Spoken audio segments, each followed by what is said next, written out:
Welcome to Part of the Arts with me, Rebecca Godden. In this episode, we chat with Lydia Shaw. A writer, performer, teacher and coach, Lydia's creative journey spans directing and writing the audio musical Hatched, a finalist for the Stiles Drewe Prize 2024, to her extensive performing credits in musical theatre and cabaret. As a versatile writer, Lydia has worked on plays, TV pilots, novels and musicals, including Arthur's Quest, which earned rave reviews at the Edinburgh Fringe. With over 15 years of teaching experience, Lydia also runs Step Up Vocal Coaching, where she helps individuals speak with confidence and impact. Join us as we dive into Lydia's diverse career, her passion for creative work, and her dedication to empowering others in the arts. Hi, Lydia. Welcome to Part of the Arts. Good to be here. Thank you so much for coming on. Great to have you here. I'm gonna go straight in today and ask you, what is something you've seen recently that's left you with a spark? Yeah, I thought about this one. It's so hard because there's so many things. Can I have two? Okay, just because it's you. Wait. Okay. Firstly, I know it's a bit basic now because everyone loves it, but Operation Mincemeat, I just think it's one of the best things I've ever seen. I think it's so inspiring where they came from, coming up through the Fringe and developing themselves and getting that support. I think that is so inspiring for theatre makers. But I think as well, just everything about it is so on point. And I think it's done with so much passion and care and love. It's so funny, it's so heartfelt, it's so snappy, which I love from a show. I love it when there's like snappy. No time to even like think about anything else. I absolutely thought that was so exciting, partly because of exactly the material and partly because of their journey there. I think from Fringe, like you said, off West End to where it is now. And I feel like a lot of us have like followed that journey in the industry. Like, you've seen it go and on social media. And I remember when it first came out, I really wanted to see it in its fruition, and I just wasn't able to get there. And then part of me was like, damn it, it's more expensive now. But then the other part of me was like, oh, that's amazing though, it's more expensive now because they've made it. Yeah, and they've made it on Broadway and they're extending there. Like, it's so exciting to see because I think we'll probably end up talking about this, but obviously it's so hard to get new musicals anywhere these days. And so I think it's just so exciting that that's got there. And I think that they're really advocating for other theatre makers who are not working on that huge commercial level. So I think that's really inspiring. Yeah, absolutely. And what's your second one? Go on, hit us. Well, we were talking about other multimedia, about different media. I was listening to How to Fail with the interview with Dame Harriet Walter. Have you listened to that episode? I've not listened to that episode, but I do love that podcast, so I do need to. I go in and out of podcasts, and I'm in I am podcast season. I'm exactly the same, and I get really addicted to like one, and then I get bored of it. I don't listen to it for months, and then I'll come back to it, and that's kind of where I'm at with How to Fail. I listened to Stephen Merchant's one the other day. That's next to my really interesting, and he talks about being a tall person, and as a tall person, not as tall as him, but as a tall woman in the industry, 5'10". That is classed as a tall woman in the industry, and it's just really interesting how he talks about that. So if you're tall, listen to that. It's not all I'm that really short, but I will listen anyway. That's not all it's about. Also, if you love his work, comedy, all that stuff, it was just what people could listen to. That just resonated with me. How did this episode resonate for you then? Oh my gosh, there was so much that she said. But there was one thing she said that I thought was fascinating about performing, and she was saying, obviously she's at a point where she can do this, but she was saying, I never take on a role if I know how I would do it. Oh. So I just think that's so brave and so like fearless to be like constantly challenging herself, never allowing oneself to kind of sit on the laurels of like, I kind of know I've done this kind of before. She was saying she's going for things that are completely unlike anything she's ever done before and seeking that challenge. And I just think that's so inspiring. Not staying in your comfort zone, which is easy to do as human beings. And also I think as a performer, because people are desperate to not just typecast you, but typecast you in a very specific genre. And so I think it's so loves, I obviously, she's at a point in her career where she can do that, but I She think can afford to do that. Yeah. she can afford to, and the roles are there. Yeah. But I still think that it's really exciting that I just think that's so inspiring that she's actively seeking that out. Mm. And yeah, I mean, she's obviously done so many amazing things. But anyway, the whole episode was incredible. Oh So gosh, I'm gonna listen to that now. definitely recommend. Because it's also that sharing that she still has that joy for performing and that excitement, because I think we actually as performers have to remind ourselves of that at times, because sometimes it can just feel like a grind, and it can just feel like you're waiting for that next thing that's maybe better than what you're doing. But Yeah. living in the moment of where you're at, even if it's not your comfort zone, even if it's not your casting, as it were, and maybe not quite where you'd have seen yourself, I think actually being like, well, this is a challenge. This isn't what I would normally do, but actually let's flip it on its head and to actually seek that out. That's a Yeah. great way to flip it on its head and rewire your thinking, isn't it? Yeah, and I think keeping the joy and excitement of it alive. I've actually been back in acting, like professional acting classes. I'm on a course at the moment, and it is, oh my God, it's honestly one of the greatest things I've ever done in my life. It's changed me as a person and as a performer. And what she's done is I mean, she's incredible, taught me so much, but she's just reignited my love for the craft. And Yeah. I'm reading loads of plays, and she's just got me so excited again in it. And also once you start getting into that and doing different stuff, then you start believing in yourself more, and you feel like you're in it, and you just want to be a student of it and try new stuff. And I think that experience of just reigniting that passion for it, Yeah.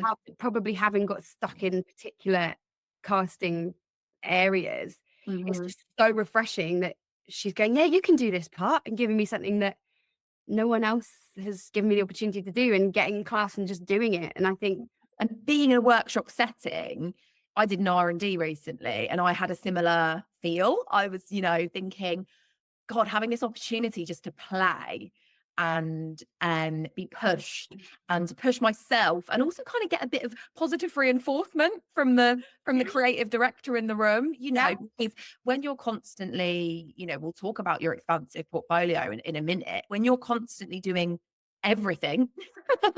yeah, When you're directing, you're producing, you're writing, you're acting, we both, me and you, kind of weave between all of those worlds with what we do, which is great. But you don't get to just be as an actor Yeah. or be as a creative in a room, and be able to play, because a lot of the time you're facilitating that and yeah, trying to be in it and trying to be like everything to everyone. And oh my gosh, yeah, that R&D, I was like, what an absolute, what, I got paid for it as well. So I was like, what an absolute right, joy to yeah. be in a 4-day intensive R&D, like full days, just me and 3 other actors and the director, and just play. Yeah.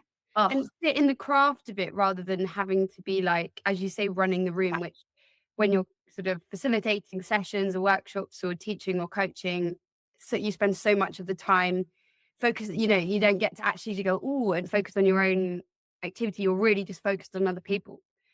your brain is just constantly thinking of everything that could need help. You're kind of like, Yeah, oh, how can I help? Yeah. how can I help? How's this person doing? Oh, hang on, I need to then think about the writing though. Hang on, have I done this?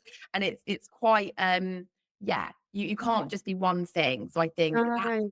I encourage myself on a regular basis. I don't do it enough, but to attend more workshops and to Mm. go to classes, not just teach them, because again, I output so much, but don't actually receive a lot. And it can only make me a better Well, facilitator. I think it really enriches what you're doing, especially when facilitating and teaching and stuff, because every time you learn stuff, either you just are a more inspired person who's better in a room, more positive, more excited to be there, like working on the craft. But you can also, you're not going to bring everything from classes into teaching, but there's always elements that you can go, oh, here's a tip Yeah. that you can take. And I think I think in all careers, but especially as creative, we are lifetime learners. We are Oh my gosh. forever learning. Even if you learn all day, every day for the rest of your life, you'll never learn everything. And that's really exciting.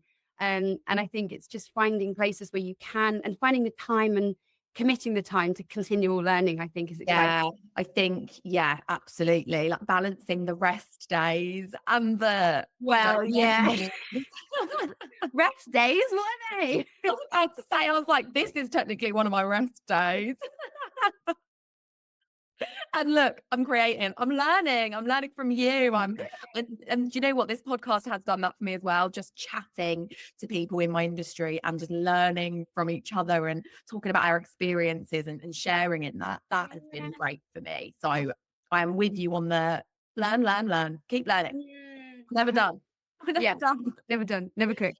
And talking of learning, how have you kind of, I guess, weaved your way throughout your career? Because again, you've got quite an expansive portfolio spanning throughout the arts, producing, directing, writing, performing, vocal coaching, you name it, Lydia's done it. Yeah. Doing it, which I love. She's a hustler, Yeah. girl after my own heart. So kind of, without doing the basic kind of CV, this is where I started and this is where I am. How has that journey been for you? Like creatively, how did you fall into some stuff or, how did you pave that way for yourself? I think honestly, all of it is just grit and determination and pushing forward and throwing a lot of mud at a lot of walls, which most people would not have even known or seen, and Mm, some little things stuck.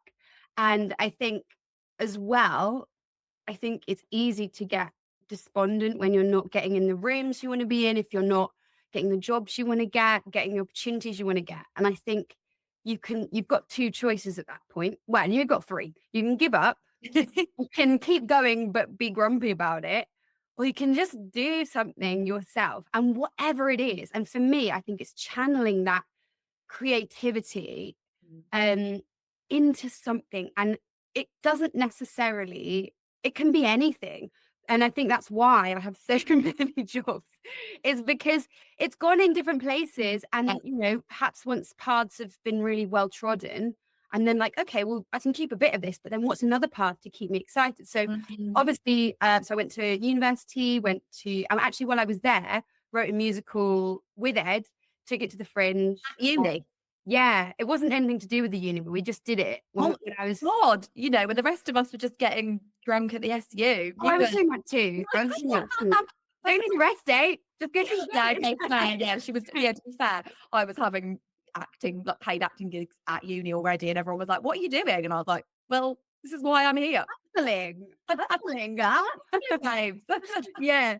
And so we did that. And I mean, we were beautifully young and naive. So I'd Yeah. never even been to the Fringe before. So we were really kind of lucky, but a lot of things went well. And a lot of things that we did were not happy accidents, but like we'd taken a show that had a recognizable concept that people went to see. So it went really well. We got really good reviews. We sold out, and it was really lovely, and it was a great success actually, and that was really good to have done. Then went to drama school, trained, moved out, got my agent and stuff, and then was into the auditioning pool. And I think the thing that no one really tells you is everyone says, "Oh, the rejection's really hard. The rejection's really hard when you don't get the job."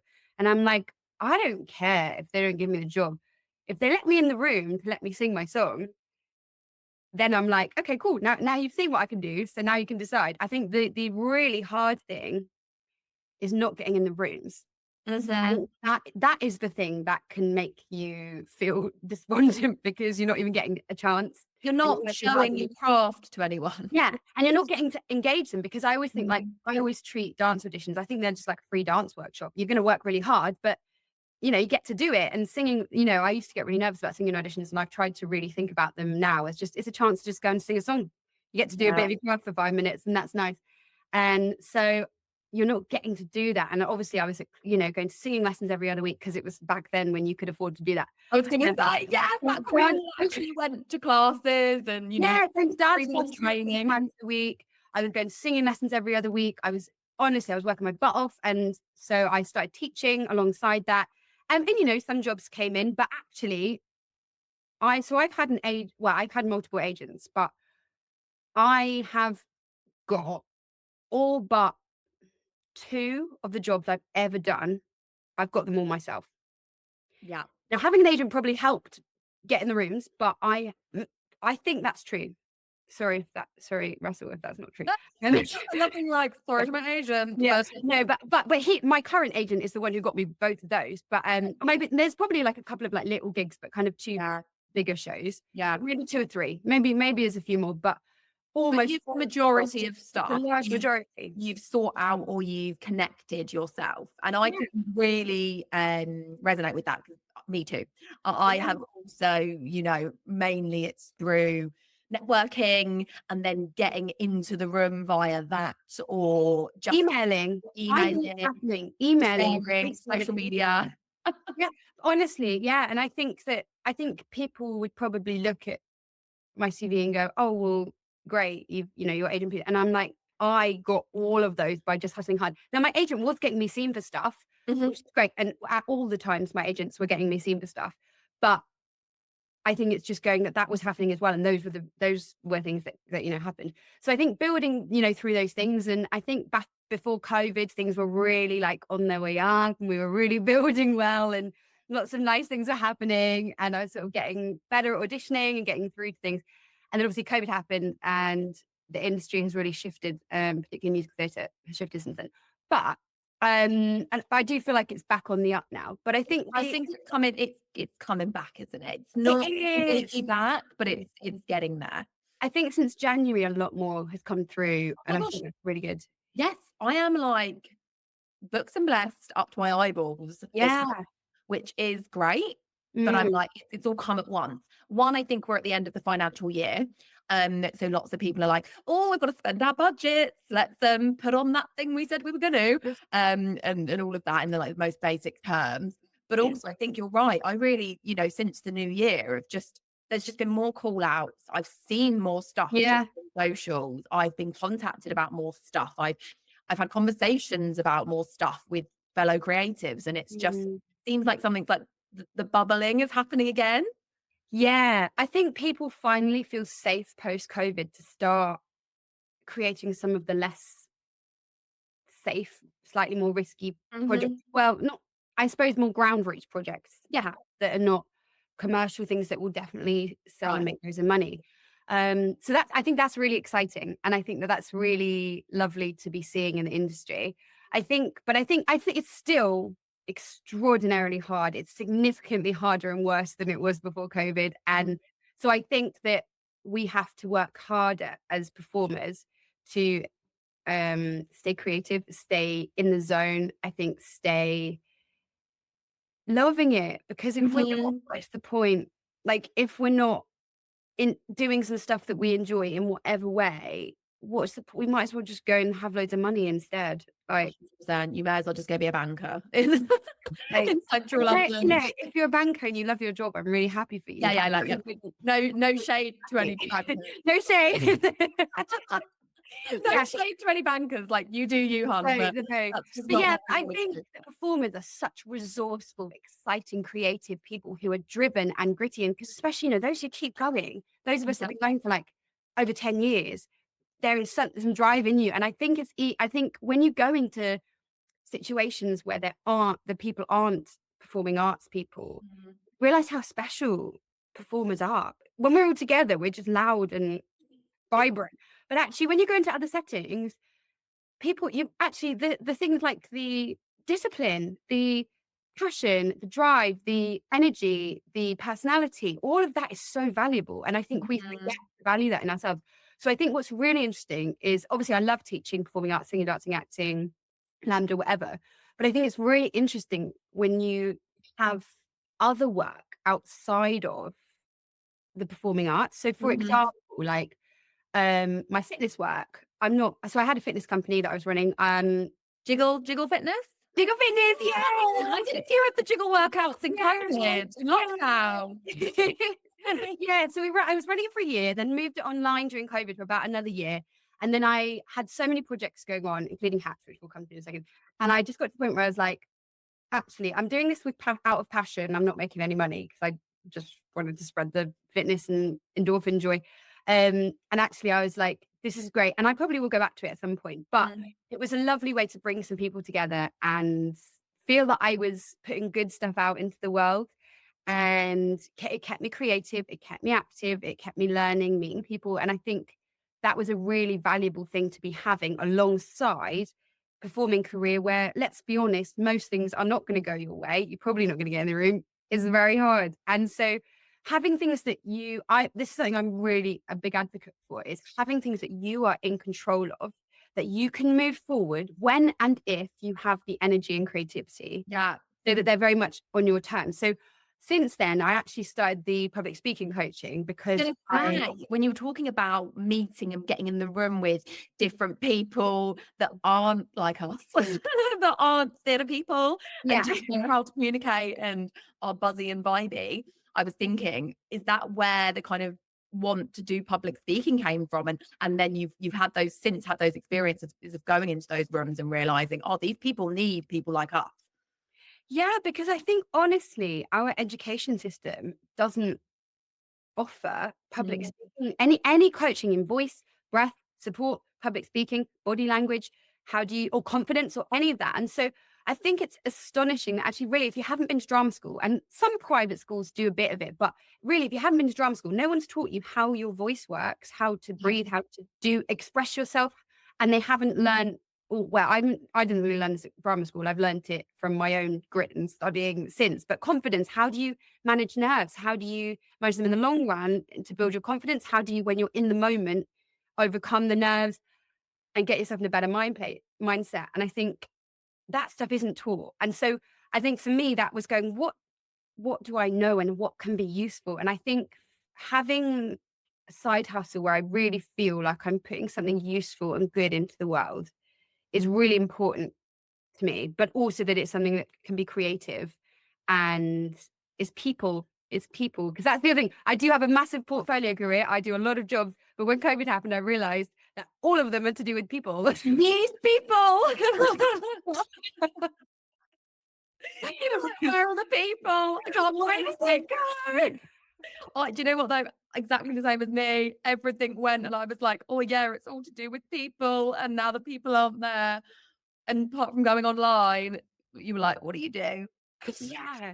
And people were still in schools, weren't they? So that's where I went. And I think you're completely right talking about schools, the need for all of those attributes you're saying across different subjects are needed, because as we know, the performing arts subjects are the first thing that get cut in many schools, especially secondary schools. And those are the most under-resourced of departments. So I think having external companies and people like yourself coming in and just kind of weaving public speaking and all of those techniques into other subjects, like there's other ways to use the arts. It doesn't just have to be, we are bringing in a performing arts workshop. Yeah, that is great as well. But I think schools need to get a little bit more creative in, listening to what the teachers want and need, and addressing the needs of their students. Yeah, because I don't really work in schools all that much actually, because I have this public speaking I've kind of gone with, well, fascinatingly so, I'm actually mainly teaching adults who are kind of mostly older than me. Yeah. And they're at kind of 40, 50 going, oh my God, I can't do this. How have I never, they're going, oh my God, how did no one ever teach me this? I'm like, well, it's okay because you're learning now and you're ahead of most people because they haven't learned this. Yeah. It is, I think people were kind of going, wow, it's crazy that I didn't know this before. Yeah. And yeah, I think it's a shame that it's not in schools. Unless you do LAMDA, which there is a public speaking LAMDA, isn't there? Yeah. Yeah. So you have both taught. You have both taught, yeah.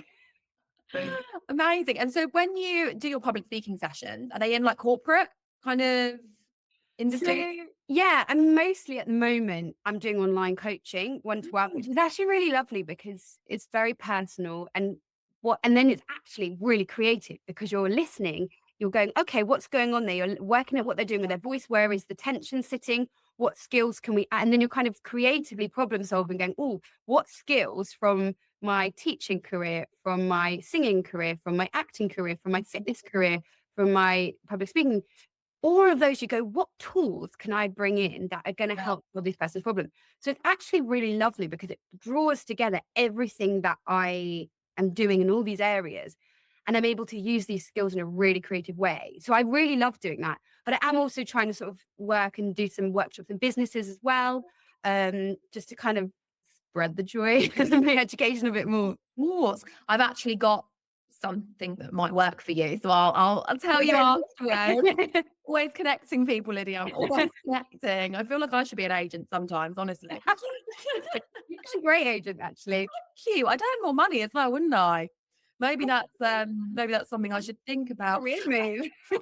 Career move. Where's people? You'll see me rebrand.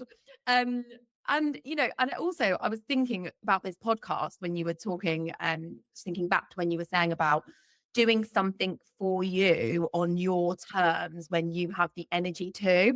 That is what this podcast is for me. It's actually I collaborate, which I love. I love people, as do you, working with people, working with different organizations, collaborating, but it's never been solely on my terms. I've always been employed by someone, or it's, you're doing a project that's funded by someone and you've got a report on it. It's never just been something that I wanted to do and I'm just going to do it. And I was thinking about it for such a long time and I was like, I'll finally do it. And it brings me all the joys as well. So like we were saying, even though this is a rest day, this is what I want to be doing on my rest day. I want to do my thing, my project, not have anyone else pulling the strings. Put the I've been quite harsh on myself, being like, the episodes need to go out at the same time. But you've just reminded me that actually, if I've got a really busy month of being booked, it's my project. It's okay to say, just taking a week off and we'll be back next week. Yeah, Luxury to do that. I think when you're your own boss, I think you don't do that enough. I don't think we give ourselves enough grace to be flexible. We're very much like, well, it's my own thing, so I need to hustle, work really, really hard. And it's like, yeah, but at the same time, the reason why you're working for yourself is so that you can do what you want to a certain extent. Yeah. And I think I used to be terrible at giving myself grace, and I think I had to get better at it. I think running, or we'll come and hatch at some point later, but running such a project that got so big, it wasn't supposed to be. Actually, you can't control every single thing. So my sentence that I say is, I say this like a mantra when things are like, I'm just like, no, it's fine. And I did what I could with the time and resources that I had. I did my best with the time. No, I did my best with the time and resources that I had. And that has to be enough. I think particularly for us, like recovering perfectionists, I think that has to be enough. And that shift has really helped me. But I think as well, what you were saying, I think it's had for me, one of the things, it's about having an outlet for all the creative passion that I have. When there's no job and there's no project, what do you do with it? It's so uncomfortable sitting inside of you. It feels like this like tumultuous storm in my body if I can't get it out. Yeah, if you can't express yourself. And I completely agree. I think most artists would agree. If you can't let out what you want to create in some way, it's awful. It's horrible. It's so hard to describe unless you felt it, but it is, it's like this raging wave inside of you. And if you get it out, it can create something really beautiful. But if it's stuck inside of you, I actually think it just hurts your soul. And I know that sounds really melodramatic, but we are on an arts podcast. I'm going to say, this is a space you can be melodramatic. Yeah, but it is, no, but it actually hurts. I think it's like a physical pain when you've got so much creativity and passion and drive inside of you, and you're just waiting for someone to let you in an audition room to consider whether they might give you a job.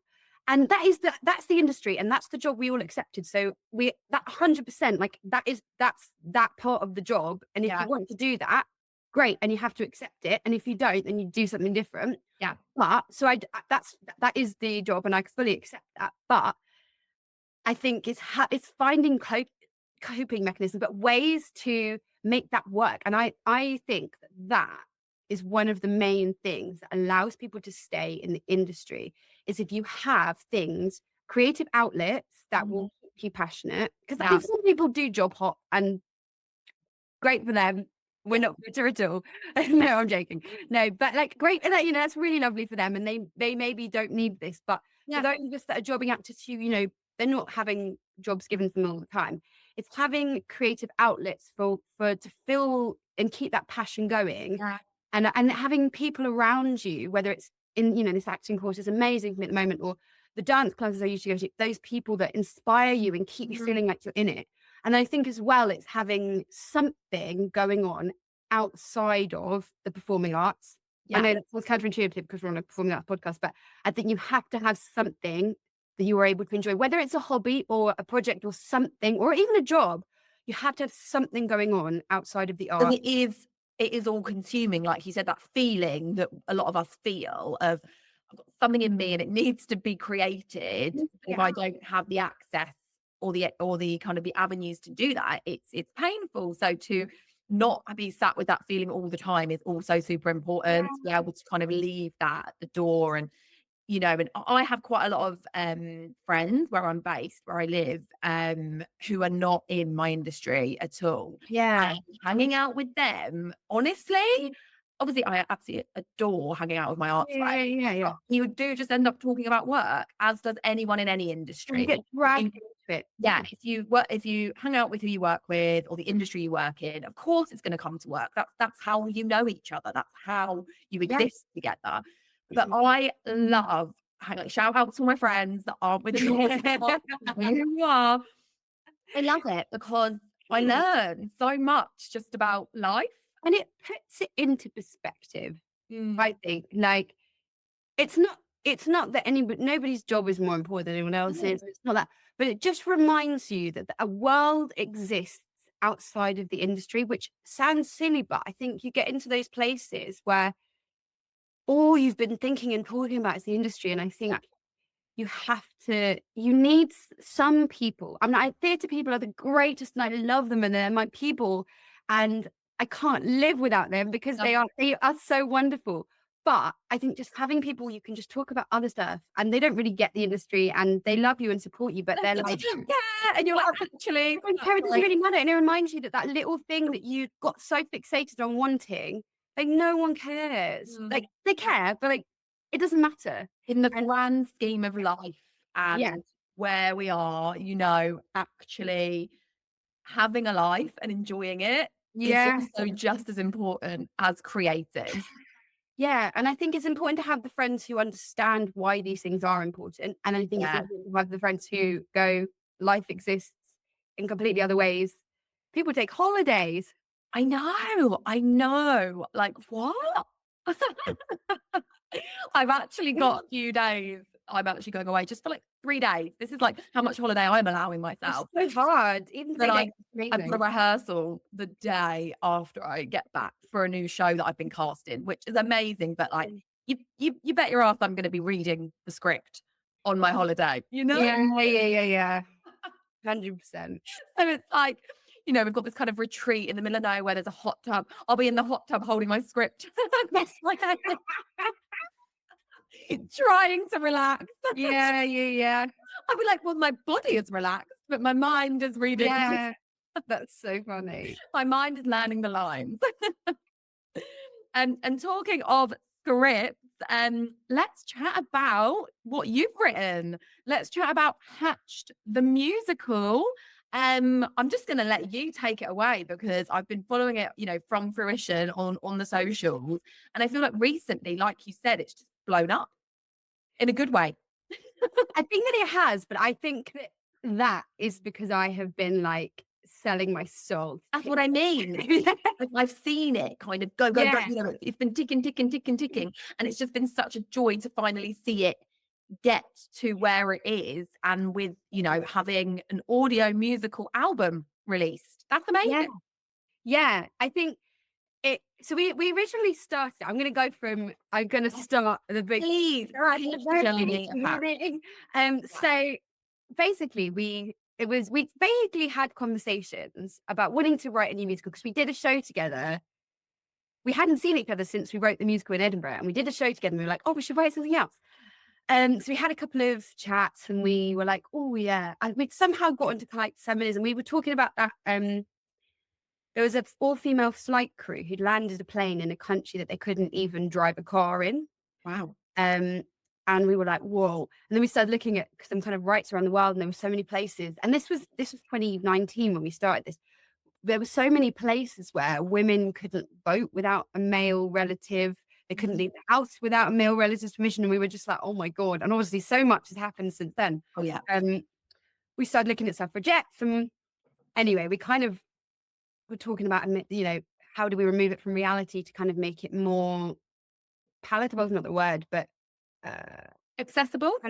Yeah, accessible. And so removing it from reality so that people can access it without fear of judgment or without feeling without, I guess, a heaviness. I think sometimes if you know that you're going to see or listen to something that is, you know, capital P political, that has a heaviness in it straight away. Whereas if you can listen to something that, you know, looks like it's just going to be an enjoyable thing, but it has an undertone of political stance, I think you're just going to go into it a little bit more joyful and maybe a little bit more eyes wide open as well, and maybe learn a bit more. Yeah, I think that was the thing, was because for like women and girls, I really hope that they're able to resonate and take it as whatever it needs to be for them. Because obviously, you know, intersectional feminism, everybody's dealing with slightly different things. And so I hope that by taking it down that avenue, it's more universal and people can take what it needs to mean for them. But I think also for allies and people who, you know, people who are not female identifying, to be able to not feel like they need to be defensive because it's not them, it's birds. And that maybe they're able to accidentally learn stuff that they, you know, listen to it with their daughter and be like, oh, that's interesting, rather than feel like it's attacking them. So it's a little bit more removed, because like you said, musical is birds singing about their life. It's it's, you know, actual birds. And it's it's a mythical island, so it's a different world. This world doesn't exist in that, so it can kind of exist in its own society. So it's set on a mythical island where all the characters are birds and female birds are not allowed to fly. So Fallon, our protagonist, doesn't want her chick to grow up as stuck as her. So she decided to try and change the rules. And a lot happens. So I'm not going to spoil the entire plot. But it was really important to me that we didn't do this like, oh, they have a go. Oh, they fail. Oh, they have another go. They solve all of patriarchy.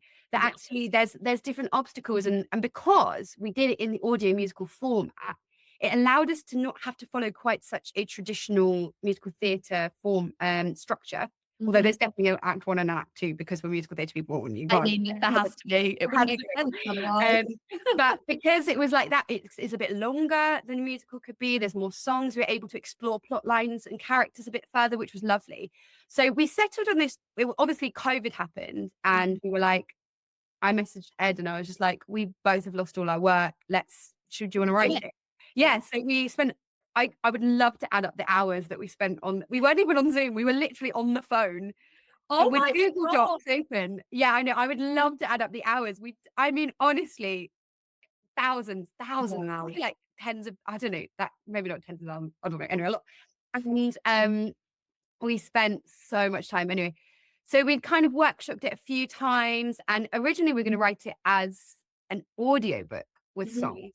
We did like it was a very rough, like just 20-minute recording and just to listen to it. We were like, oh, it's just something missing. And we were like, we need dialogue. So this kind of audio musical format didn't really, we tried to find other examples, but it didn't really exist in the way that we were trying to create. So it was very much like, very experimental, very playful, and very, you know, you could be very curious and go, what would happen if we did this? And I think we finally ended up on something that worked really well. But it was kind of trying to work out how that format worked. But we wanted to create it as something that was completely freely accessible for absolutely anybody, anywhere. During COVID was the plan. So basically the idea was that anyone with an internet connection could have access to it. And that's really great, because now that's been listened to in 54 countries, which is so cool. That's so cool. It reaches people everywhere, and it's been so accessible. And I think trying to make musical theatre accessible and also stories of female empowerment is really important, because they're both things that people need. So the plan was to get it out in the summer of 2021. lol. Oh, That didn't happen. Because it was crowdfunded, we didn't have any money. So a lot of things got delayed because of that. But pretty much all of it was recorded in the summer of 2021. just wasn't able to kind of get out there. Yeah, it was sort of the sound design stage that we had issues. But our current sound designer is extraordinary, and she's done an amazing job. But it was recorded like in lockdown, in a heat wave. Everyone had ice packs under their computers because everyone's fans. Our sound engineer, she was like, guys, I can hear everyone's fans. So everyone had to go get ice and put it under the laptop.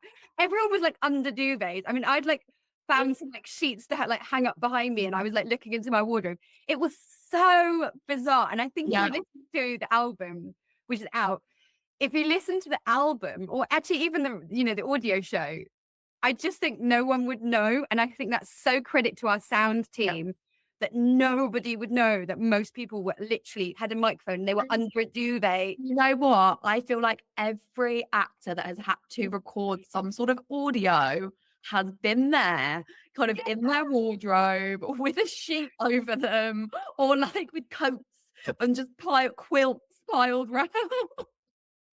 I mean, it's just mad. And the other thing that I think it's come out really well, but that like some of my singing, we had a dialogue day that summer, but because I did so much like extra stuff, like I didn't finish some of my solos until like February 2022. So there's bits of like dialogue that happened like a year later that got recorded, but they sat there right next to each other and they sound the same. It's just crazy. The magic of post-production, Lydia. Yeah, I know.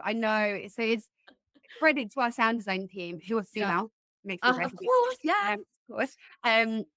So that, I mean, even just that process was fascinating. I learned a lot. There were a lot of breakdowns, a lot of tears.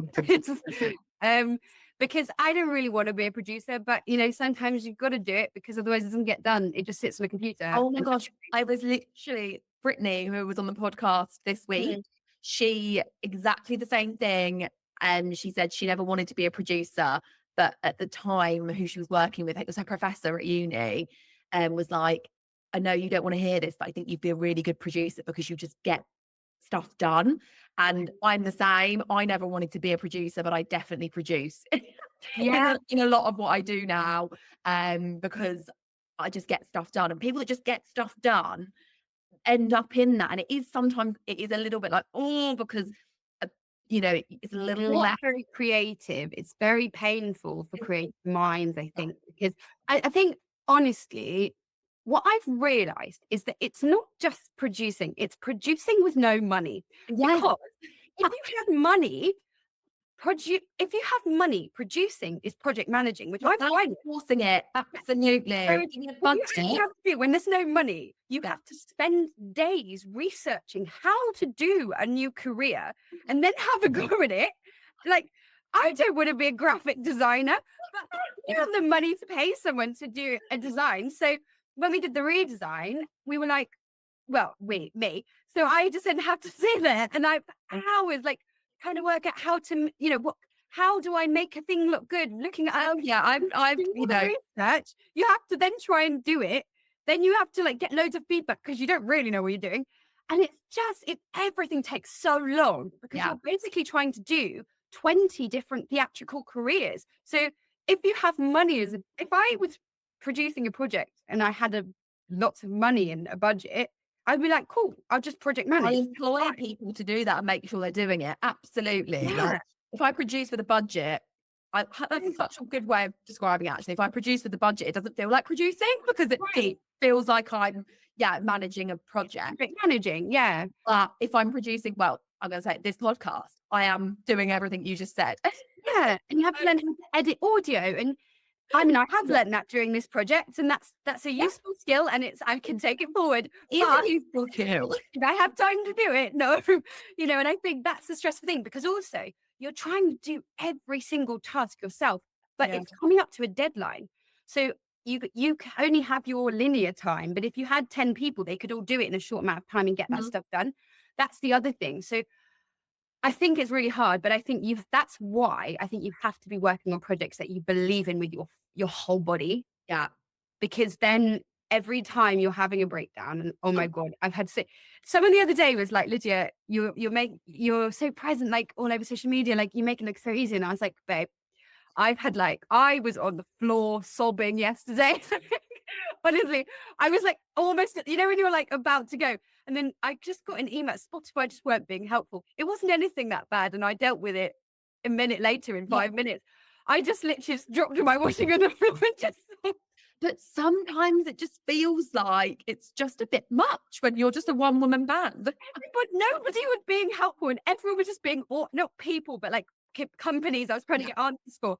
Everyone was just being difficult, and I was like, somebody help me. Someone, please. I can't do this all on my own. I didn't want to do it. Yeah, so I think the producing, but having said that, I think that if you can find within your body the grit, to just freaking do it, you can move your projects forward.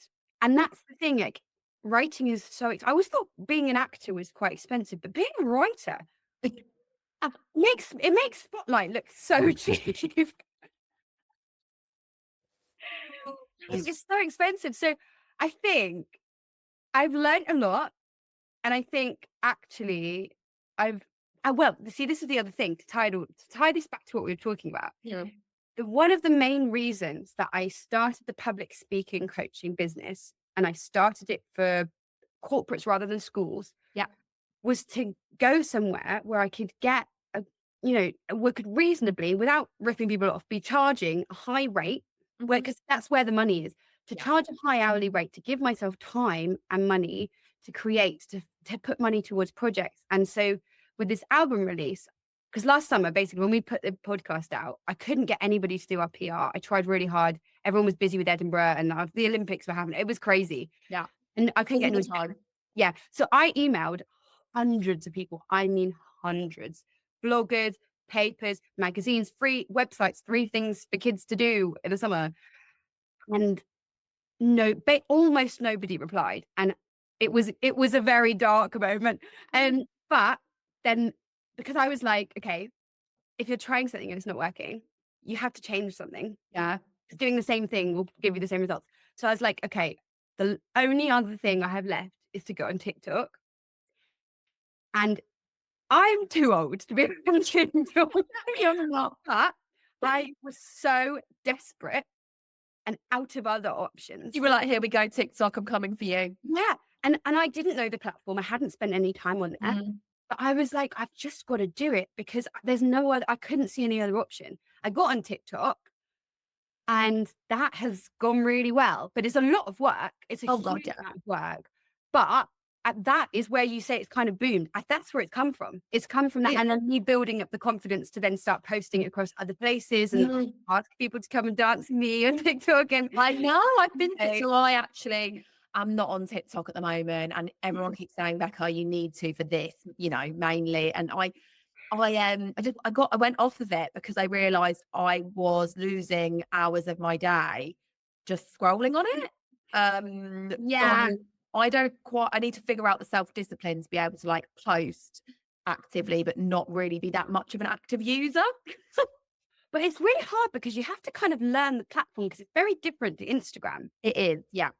But I think I've been very so I'm actually doing the Princess Trust Enterprise program at the moment for my business, and they've taught me a lot about business, and I've been able to really use a lot of that in terms of trying to move Hatch forward and being really deliberate about where I'm putting stuff and who am I trying to reach, and where am I trying to reach them. And I think that I know who I'm trying to reach on TikTok, so I'm trying to create content for those people. Yeah. And actually, there are days where I'm like, oh, this is really fun and creative. And there are days where I'm like, oh, I'm not posting anything. I look awful. I feel awful. But I have that even with doing, Instagram reels. I have exactly the same thing. I'm like, sometimes I'm like, I love this. I love editing the videos, and like, oh, it's so creative. Or I love just chatting on my stories.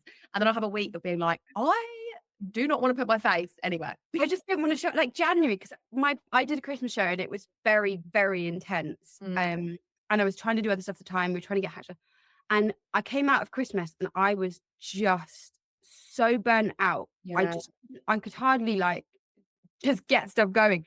And I had so much going on. And I basically just wasn't on. I didn't really put anything anywhere for month and a half because I was just I didn't have the time and the creativity, No. and I didn't have the energy to be present in that way. Capacity, Lydia. You've Yes. just kind of drained, everything, and you were needing to fill back up.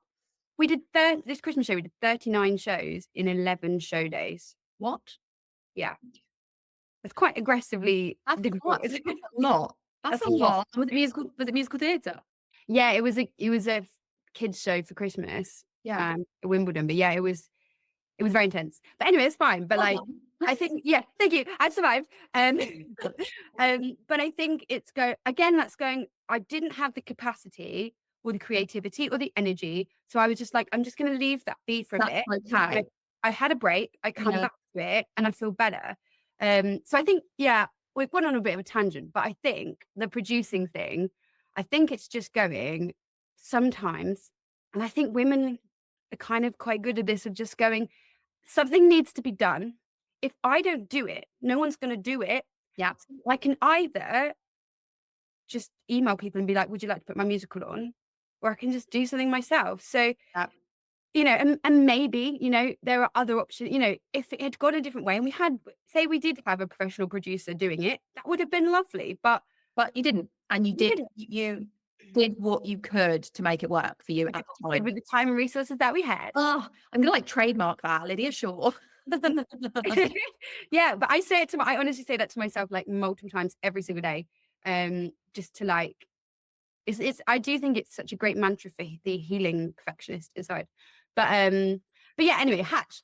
So let's go on. What's also interesting though, it's the journey, isn't it? And it's, seeing that anything that we create, especially like you said, an audio musical, which didn't, they don't really exist as far as I'm aware. And you said when you did research, they weren't really there as well. So you're really creating something not just brand new for you, but brand new for the industry. And to hear how that process works and that it's tough. Like something doesn't come from nothing. Yeah, and I think it's really important to be like, I'm a very open and honest person, and I think it's very easy for us to look at, like, if someone was looking down my TikTok, what people see is joy and excitement and passion, and that is who I am. Yeah, but I don't think, and actually, I was thinking I'm going to do a post about this next week and just be like, I just need to, just for the young girls out there, just to know that it's worth it and you should do it. Yeah. But if you try and do it and it feels hard, that's what it takes to do these things. That it's not you're doing it differently and that it should have been easy. I think these things look effortless because that's, like I was saying, the career that I've had is because I have thrown so much mud at so many walls, and the little things that go, oh, those are nice things, they're what stuck. But if people saw how many emails I'd sent or how many things I'd put out there, and I think that's the thing within our community of theatre people, it's just useful for people to know that it's 100% worth it and they should definitely do it. Yeah. But if it feels hard, it really is. Because it is. It's because it really is. And even if you're trying to reach people who actually want it, it's still hard to get people to listen to it. And also to reach, it's hard to reach people because everything we've done with this project is free. Yeah. And it's, you're asking people to listen to 9 20-minute episodes. Do they have time? It's really weird, but I think you can put stuff out there. You can do your best. I hope that, because my dream with Hatch was like, would just be so lovely for like little girls to be singing these songs. I mean, not like they're catchy though, Lydia. They're really catchy. The ones that I've listened to, and like if I'm on Instagram and like one of your videos starts playing, I'm like, damn it, that song's in my head again. Yay.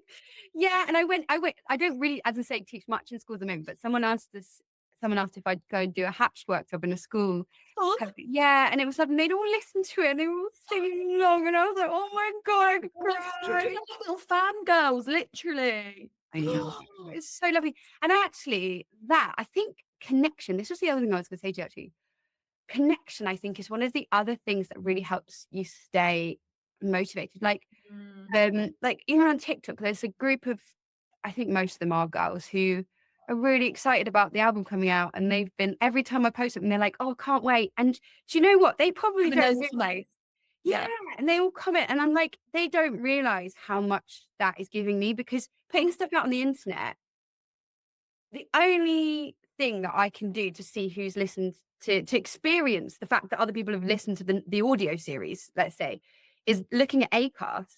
Now, I know it's listened to in 54 countries and had thousands of downloads. That's really cool, but I actually haven't spoken to any of those people. So I don't, obviously they finished it, which is great. So I know they enjoyed it, but there's no, like in a theatre, you get to experience people experiencing it. You get an applause. Even just like, you know that somebody has like experienced it. And visibility, isn't it? You're like, they are there. Like, And you get that connection. yeah. That's why I love theatre so much, because you get that connection in the room. That thing will never be the same again. And so to have I think the connection that social media offers and going to school, and I think the connections with those things really help it feel worth it. My whole thing with the show was, and the thing that has kept me going is that I was like, a little girl needs this.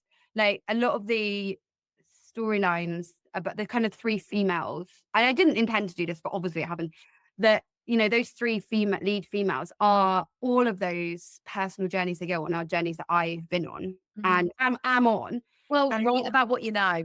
Yeah. That's what good writing comes from, experience. And I think that, like, you know, Marnie kind of understanding her worth beyond her appearance, I think that came to me too late. I mean, too late in life. And, you know, it's something I still deal with, but, and like most of us do, but I think that even starting on that journey was too, well, not too late, you know, I'm still alive, but it feels too late. It feels like someone should have at 15 been like, babe, you have so much, you're worth so much more than like your shape, your size, your face, your pimples, whatever. And I think that, so for me, that song, like I just want it in girls' heads that they can hear that. And, you know, there's songs that sometimes you hear, like there's, sorry, this is a sidebar, but do you know that song, Jack? Do you know Jax? Again, she got. Yeah, I love. Oh, okay, the Victoria's Secret one. Right, but I hear that like. Yeah,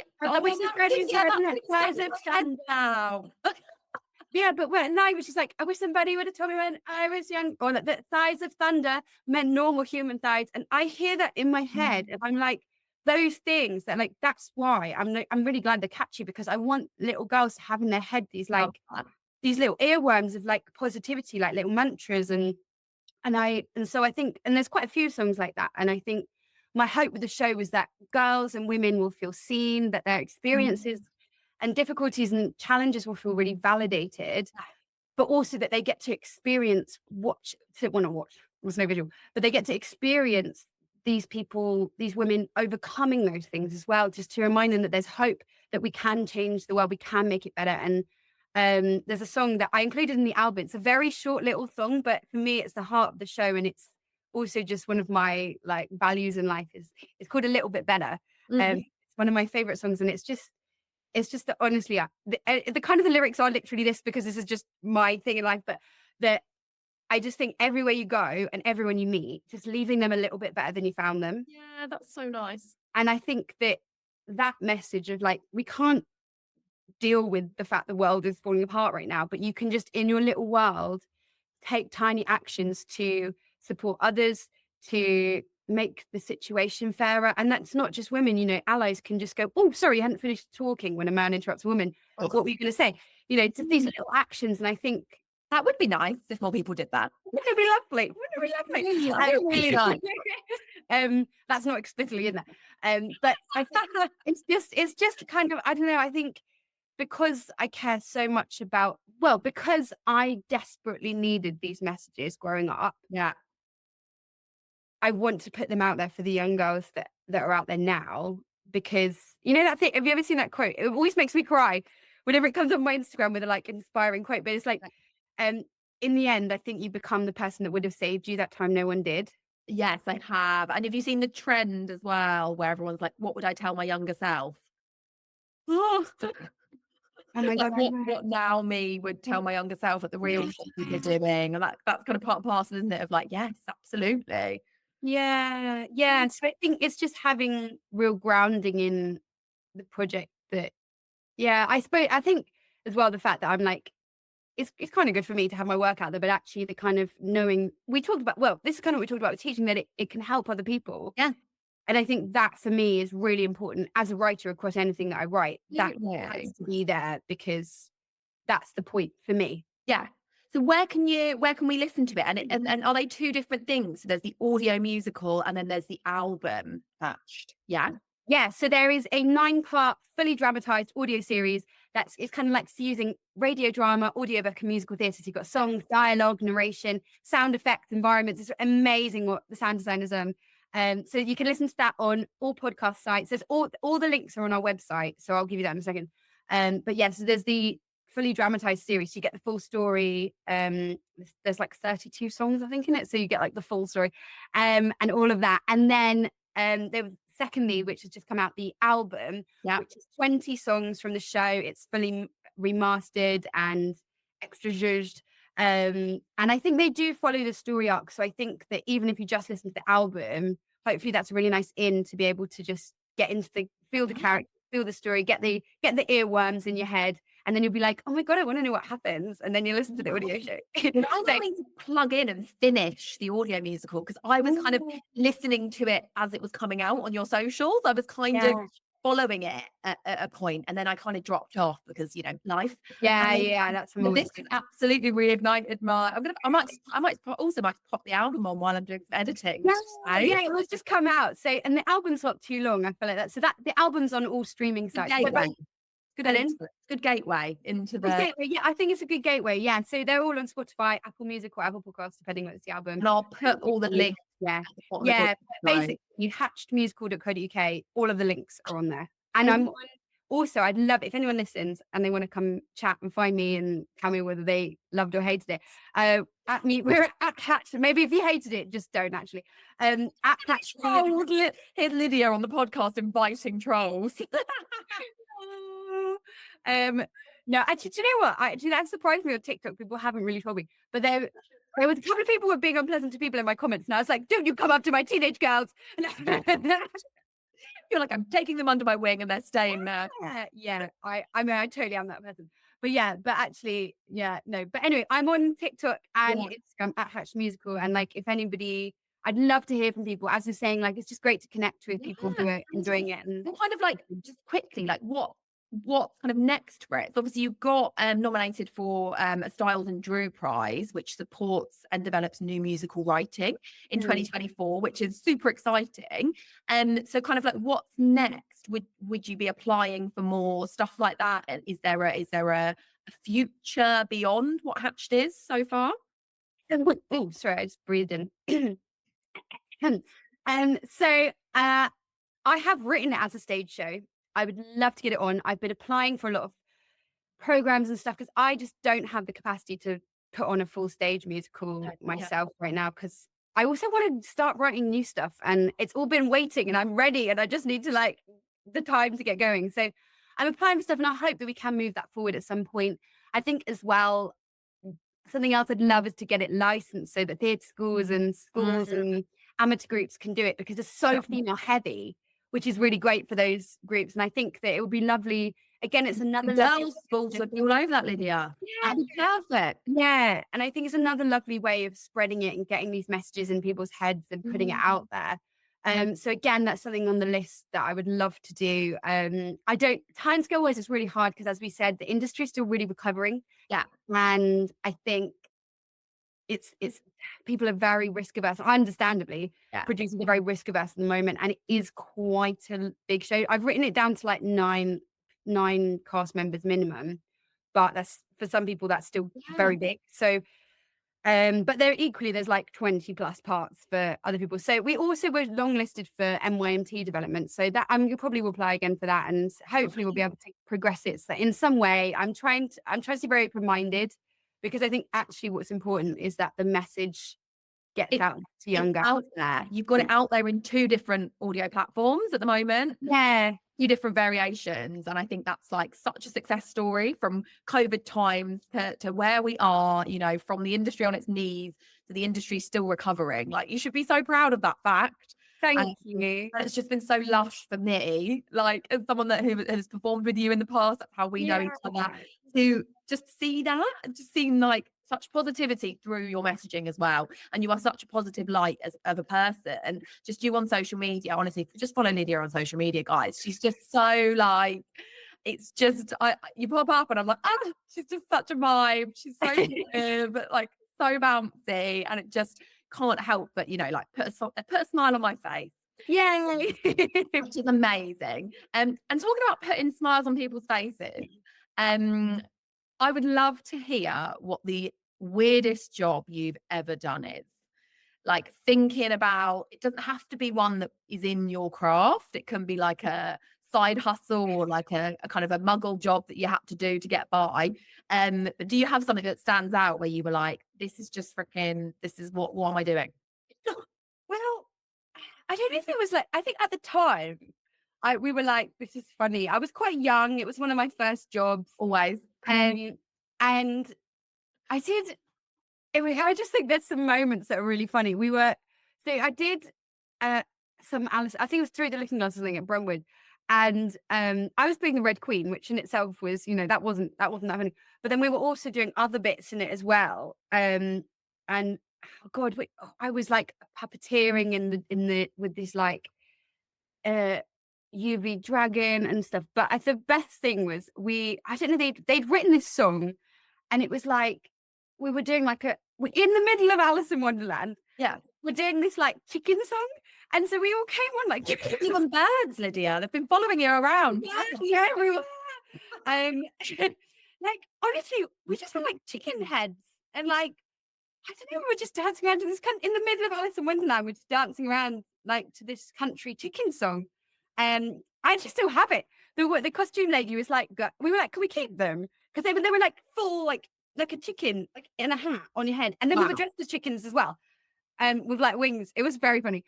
And I probably shouldn't say this, but she was like, oh, well, if they want them, keep them. And if they want them, I'll just see how they got lost in the lost. No one will go up. Yeah. So she's like, oh, you can keep them. I've got it. So I've got this chicken hat somewhere. Love that for you. Oh, it is. I know. I've never worn it again because it looks horrendous. I feel like the people want to see some publicity from Hatched with a chicken hat on. We'll have to find it. I know you're in a bird. You'll just be like, hi. Here I am. But you know what? We had a great time. But it was also weird because, I mean, again, really lovely because it's community theatre. Rather than paying you subs, you went to stay with people in the community. Oh, nice. So, different like environment. Yeah. So I went between a few different houses because it was Christmas and people had people visiting. So this first one, I went to these people's house, and within like 12 hours, I was on their car insurance, driving their car because we were too far away. So I had to drive us in. And so these people literally met me and then put me on speaker. So great. It was so I bet you were like absolutely bricking it. Were you not like, oh my God, I'm just driving someone in like a year? And it was so and then I moved to this place it was much closer to the theatre, so I didn't have to drive. That was this like mansion, and we like had our own wing. Oh. It was like, what was happening? It was amazing. But I was like basically in like your own sub Alice in Wonderland in between the shows. It's like your life was just immersed. You were really method. Yeah, it was so method. I think that's why they did it. I just wanted to put you in really different environments. Just like, so you were just like Alice going through the Looking Glass. Yeah. Oh my God. It's so funny. There's so much funny stuff happened on that. But it was great. I had a wonderful, I was young. It was really great. I made friends. Just a random experience. It was very random, but I had a great time. I went back the next year and did Narnia. I was the white queen. I don't think Chantal came to that. Yeah. I mean, sorry, I forgot we're on a podcast. That's what I'm mutual with my twins. Don't worry. Multiple times, I end up just chatting, and I'm realizing, and I'm like, well, for our listeners, I realized that you don't actually know who we're talking about. Anyway, but yeah, so I went back. I had a good enough time. I went back, and but yeah, hilarious, wonderful experiences. I love that. I mean, you went back, so it was, it left you wanting more of the oddness, and the industry is full of odd things. I just love hearing people's stories. Yes. That's a great one. I'll probably finish and I'll think of an even odder one. I'll voice message you. No, can I have a video, please? But you need to be wearing the chicken hat. I don't have the chicken hat here. It's at home. Damn it. I have to wait. I'll be like an addendum. It'll be worth the wait. Worth the wait. Make me some drinks in it or something. Yeah, okay. That'd be brilliant. Oh my gosh. Lydia, thank you so much. You've been, honestly, again, such a joy and a light to have on the podcast this morning. And before we go, apart from Hatched that we are shouting about because it's just wonderful, please listen, everyone. And is there anything or anyone you want to shout about before we go? Oh my God, there's probably so many people. I should have prepared. Oh my God. I don't know. This is stressful. Your co-writer, co-composer that you write Hatched with. He's training in yoga now, so he's Wow. training to be a yoga instructor. But I don't quite know what he's doing. But oh my God, there's so many people doing so many brilliant things. I should be ready to. Okay, here's one. Okay, they will appreciate this. So some friends who've written a musical called The Queen is Mad.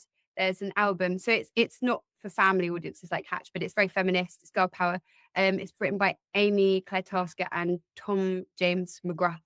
I hope I said those right. And they're taking that to Edinburgh. So if you fancy some girl, I haven't actually seen them in a while, so I don't quite know the information, but they are taking it to Edinburgh. So if you're going into Edinburgh, you can go see their show. There's some more girl power.